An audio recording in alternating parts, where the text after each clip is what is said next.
Hello, my name is Aidan Lefebvre, and I am the curator of Grace Gallery here in Brantford, Ontario. And I am here today with our guest, Geoffrey Kiggundu. And he is a wonderful author that's from Toronto, Ontario. And he has published 3 books so far. And he is going to give us an introduction about himself. So, can you please give us a short introduction about yourself and the books that you've written? Thank you, Eden. Hello, our listeners. My name is Geoffrey Kiggundu. I live in Milton, Ontario. Actually, I've been living in Canada for the past 17 years. I was born and raised in Uganda. I studied in Uganda, and I worked as a teacher in a university for about a decade before I moved to Canada. I've written 3 fiction books, 3 novels. My first novel is The Son of Kasaka. It's my first fiction novel, which I wrote in 2013. And it's about somebody born in Uganda and moved to Canada, just like myself. It's not really a story of my life, but similar. There are some things that I picked from my life as I wrote this book. Actually, yes, you could say that it was in part inspired by my life. Then in 2017, I wrote Frenemy Matriarchs. This one was inspired by the stories that my grandmothers told me. My grandmothers grew up in a society that really, although they valued women, they did not have equality. So they had a lot of stories that had to do with the authority in the homes and how much power their husbands had.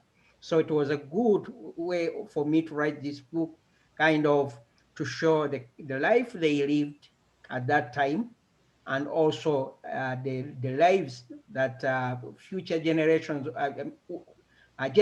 of women. I was thinking about my sisters, for example, generations of women that came after them lived through. So as you can see, there is a difference. There's some comparison of the old and the new. And then the following year, 2018, I published The Girls Take Control, which is a sequel to Frenemy Matriarchs, and is actually a continuation of the story that is told in Frenemy Matriarchs, but it goes on to explore a little bit of more modern themes. Is there more to the sequel than those 2 books? Like, are you planning on extending the sequel? No, I'm not planning to write anything beyond these 2. Yeah, I'll be writing a standalone book after this. Oh, okay. And why did you choose to become an author? I love writing. I love creating stories. So I thought that during my free time, yes, this is something that I would like to do. Writing stories, creating stories, something that I've enjoyed since I was in elementary school. And not that, in addition to the fact that I could think about stories, I realized that I could also write them. So yes, I said, why not write these stories? But I also noticed that uh, the children, like my children who have grown up in Canada and many others, children of African immigrants, do not have access to books such as mine. So when people like me write books like this one, it is a good opportunity for them to learn about their history.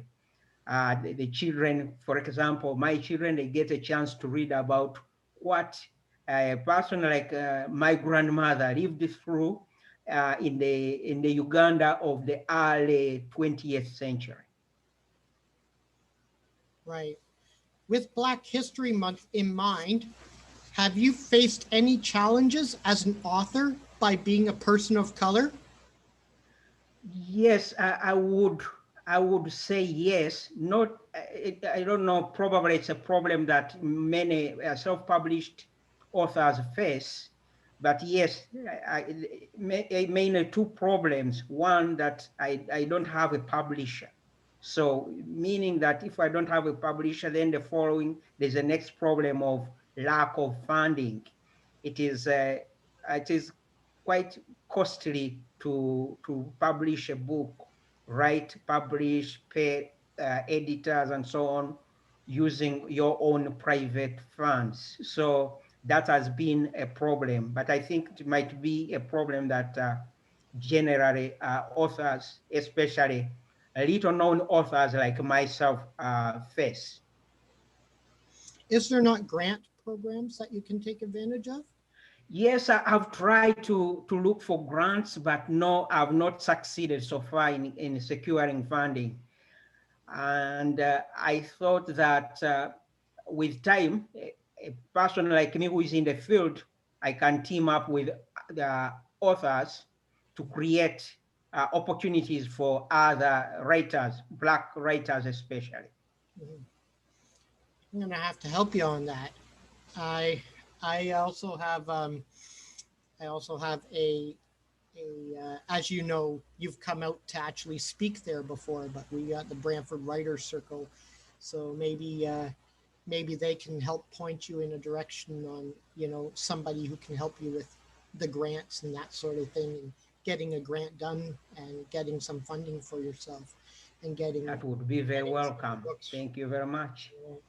So maybe we can help point you in the right direction. All right, next question.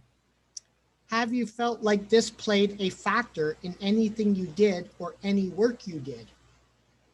Yes, especially since I'm not a full-time writer, well, I have to put food on the table. So yes, limited. So because of lack of funding, so I've not been writing as much as I would like.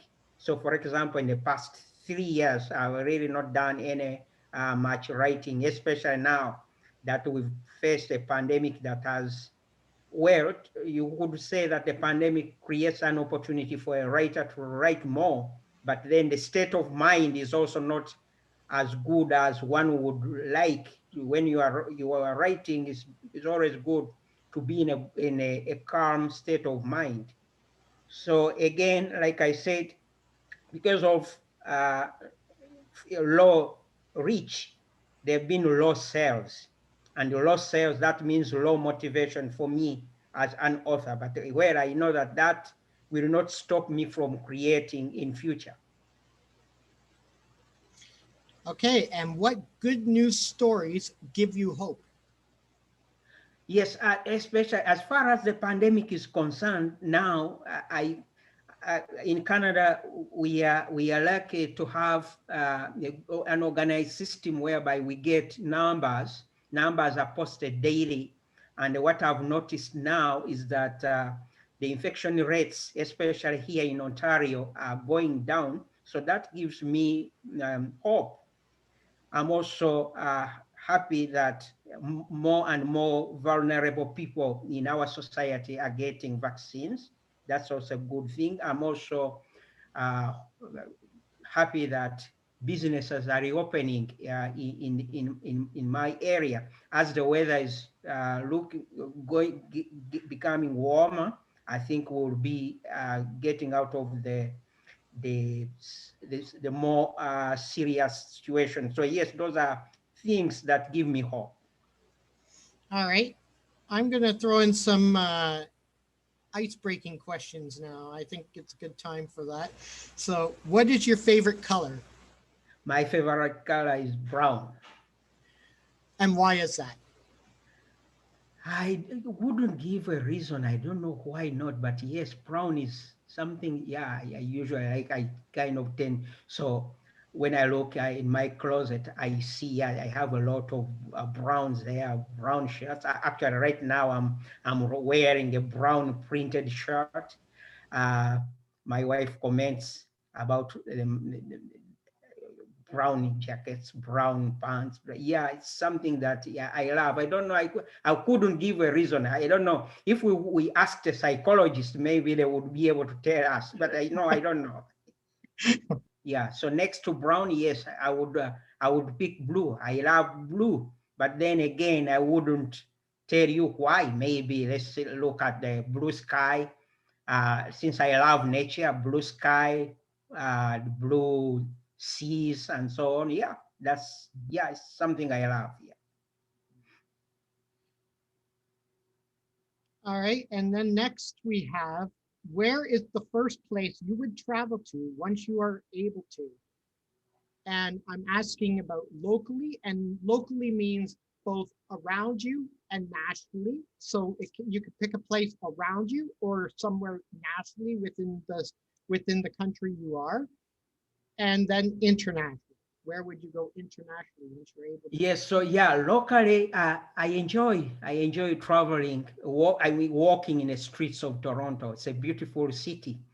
I've not done that actually. So even though I live 45 minutes away from Toronto, I've not visited Toronto in more than a year. I just drove around in a car, but not specifically visiting. So yes, I look forward to going back, visiting the city during the warm weather, probably without a mask. That would be very good. Once I get my vaccine and many people around me have a vaccine, it is something I would like to do. Go to the city, go to St. Lawrence Market. Yeah, that's something I like to do in that beautiful city.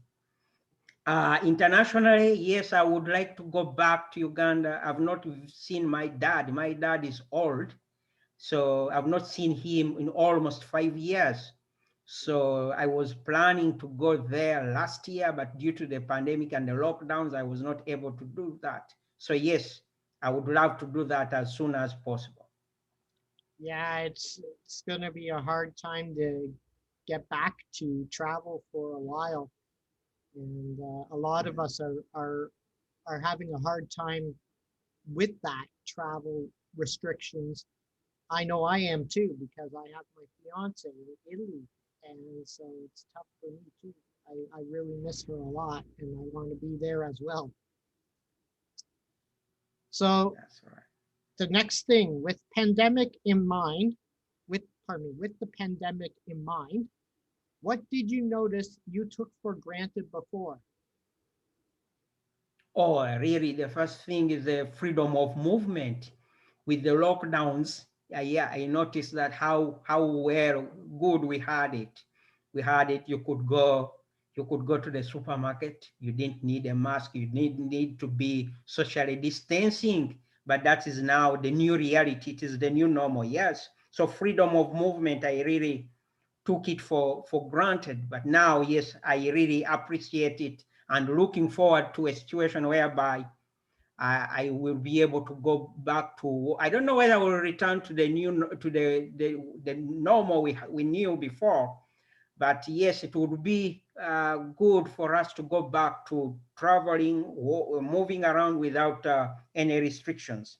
I also took for granted the ability to work from my home office, but it's now something that I really appreciate. I know many people have been affected, many people have lost their jobs. So now I understand that it's really a privilege for a person like me to be able to work out of my home. Okay, and what are you grateful for now? Um, yes, I'm grateful for living in an organized society such as this one in Canada, where we feel relatively safe despite the pandemic. My wife is a nurse.